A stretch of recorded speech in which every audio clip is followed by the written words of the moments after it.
Tribute. So thank you for that report from the field, Salam Bhai. I'd like to welcome everybody back here in the studio now, and I am joined by three inspiring young people, and they're all applicants to Jamia Ahmadiyya Canada. That is the college where you get a PhD in Islamic Studies. It's a 7-year program after which you graduate successfully and inshallah become a missionary or murabbi as part of the worldwide Ahmadiyya Muslim community. Welcome to all of you. Assalamu alaikum. I'm going to try to get your names right here. Is Amar Chelimovic, and you are 16. So I want to hear about how you've been studying up to get through high school so quickly. Mirza Drilic, yes, is that close? Yes, yeah. Okay. How do you say it? Drilic. Okay, I was pretty close. Yeah. And Talha Ahmad, that one's pretty easy. And Mirza, you're 18, and Talha, you're 17. Yes. So before we got going, I was just asking you where you are in Jamia, and you all told me that you actually just given your test. Talk about the test a little bit without giving away the answers. But what do they test you on? You know.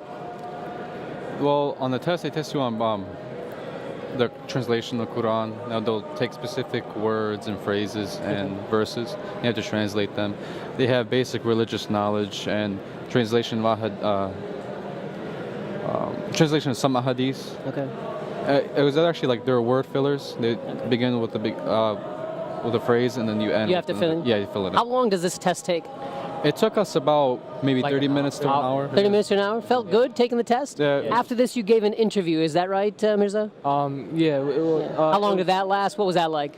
It was another hour. It was good, you know. It was to see what you know, where you stand, so that way like they can, just to see where you stand when you go to Jamia. Sure. It's assess your personality as well to some extent. And when do you find out if you're actually admitted to Jamia, Talha? They said in a couple of days. In a couple of days. So you should be like on the edge of your seat right now. I mean, it's a nerve-wracking time. So your father, Talha, is a Waqf Zindagi, doctors in West Africa. Yes. You are Waqf Nau, and you grew up with this track. So I want to come back to you. My kids are Waqf Nau, and I'm curious to sort of hear how you came up. But both Mirza, Amar, you are not Waqf Nau. Mm-hmm. So coming up as young people, 16, 18, I want each of you to briefly just talk about what led you to the decision that I want to dedicate my life to the service of God, of the service of Islam, and go to Jamia. So we'll start with Mirza. I believe it was my first year when I went to Jalsa here, U.S. Jalsa. What year was that? I don't exactly remember. Some years ago, okay. We came here and I saw many murabbi, but I didn't exactly know what it was at the time since it was my first Jalsa. And I thought about, what if I was like one of them? And then one day, I actually found out that I can become a murabbi. Yeah. And then my heart just opened, I was just like, I think I'm gonna go for to be an imam one day. And I did have some, faults here and there, wanting to not go, but alhamdulillah, I'm like motivated to go, inshallah, MashaAllah. That's inspiring. And how about you, Amar? Personally, for me, during freshman year of high school, I was very business orientated. Was your freshman year also your sophomore year? You're 16, so you're already done with high school. My freshman year was like everybody's freshman year. Got it. So my freshman year, I wanted to go into business. I wanted to be a CEO. But I remember one day sitting in my business class, I was just thinking to myself about all these bills and stuff and all this materialistic work for this life. Yeah. When I really thought about it, there's no purpose of this life if all I do is just chase this life. Yeah. This life is you suffer now and you live as a champion in the next life. Yes, sir. Inshallah in paradise, in Jannah, that's everybody's goal. Absolutely. So then I told myself, what do I love the most in this world? And I told myself Islam. So, and I can use this as a profession. I can become a murabbi. Thought of my skills. I'm good at public speaking, good at preaching. I do a lot of tabligh in school. And I've been doing tabligh since I was a little kid. Awesome. Always defending Islam. MashaAllah. So yeah, that's when it really clicked for me. And I always had a close connection with Hazur and many of the well-known imams of our community. Okay, so those are some of the influences, some of the thoughts that come to your head. So coming back to you now, Talha, how does Waqf Nau feel as you grow older? When you're a little kid and you're told you're Waqf Nau and you're special, you learn from a different syllabus, you have a different ijtima as well as a regular. That's all fun and games. As you get older, as a teenager, you start to understand that there's another sense of responsibility in your father, Waqf Zindagi, as you mentioned. So talk about that mind frame for the younger Waqf Nau people watching at home. What was it like coming up? I think being Waqf was a very big part of me deciding that I wanted to go to Jamia Ahmadiyya because as I was growing up, of course, both of my parents were Waqf Zindagi doctors in West Africa, and they had always wanted me to go to Jamia Ahmadiyya. So to a certain extent, when I was a younger kid, I didn't fully comprehend what Jamia was, what the lifestyle would be like and certain things. And I think once I started getting older, it was still my parents' wishes, but I started figuring it out for myself. I started thinking, I started thinking if I wanted to do it for myself. And I remember the first time I went to Jamia Ahmadiyya Canada, it was a Waqf trip. So it was just that Waqf USA being there for us, just being part of that group. And how old were you at that time? I think I was now about you're 17. Yeah. I'm 17 right now, so I was about 14, okay. I believe, because that was my second year in the United States, coming back from West Africa. Okay. And I went there. I looked at the lifestyle. I talked to the brothers there that were in Jamia at that time, and it was such a great experience to a certain extent.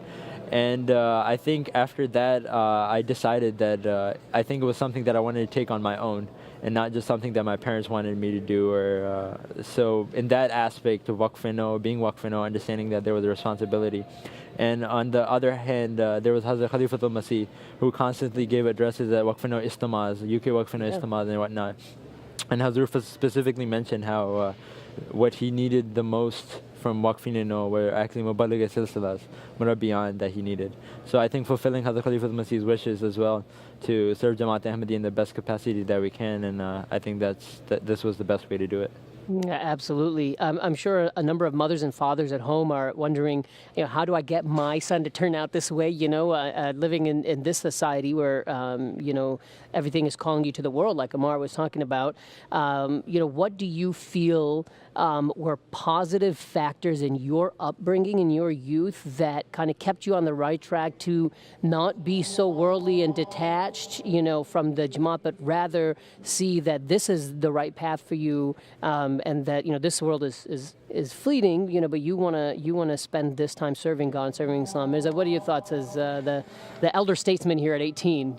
What were the positive factors for you growing up? I mean, alhamdulillah, I'm a born Ahmadi, so I'm not a Waqf now, but I still got into that practice of, salat and going to ijtimas and all that, and my parents kept me, they kept me going so that I don't, God forbid, become non-Muslim and do other things. So that kind of helped out, and I had encouragement from my brothers, to do the right thing, and I realized I have everything that I want now, alhamdulillah. I don't need anything. Alhamdulillah. So how do I say it? I'm trying to put it in the right terms. I realized that the bigger goal, the bigger picture, is, Murabbi, because if I stay here, I'll just be like, every average person. Average, yeah, that's right. But the big picture is, what I want to do or in the hereafter. So I decided to be... MashaAllah, to have that type of awareness at this age is a blessing, really.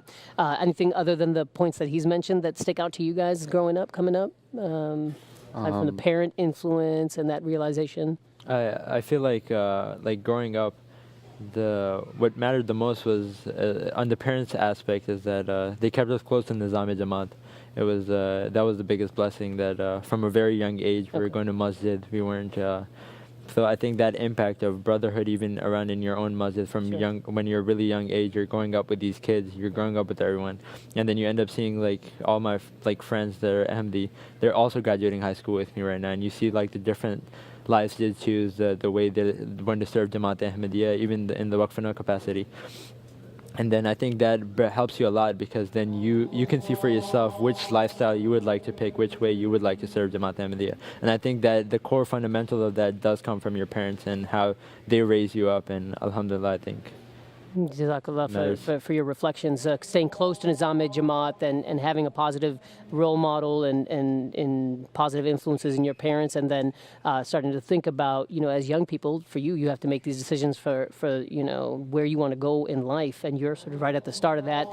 To make that choice from the start is really a true blessing. So I wish you all the best. And I'm nervous for you in the next few days, and I'll pray for you all that inshallah the best thing happens for you, and that you get to serve through Jamia and then in the future. And we talked about also, early marriage is a concept that Dr. Bilal Rana Saab is going to talk about tomorrow. So hope that, we were talking about, your ages and what they would be when you're finishing Jamia, and hope that also is a part of your thinking. So thank you so much to, to my fantastic, inspiring guests here.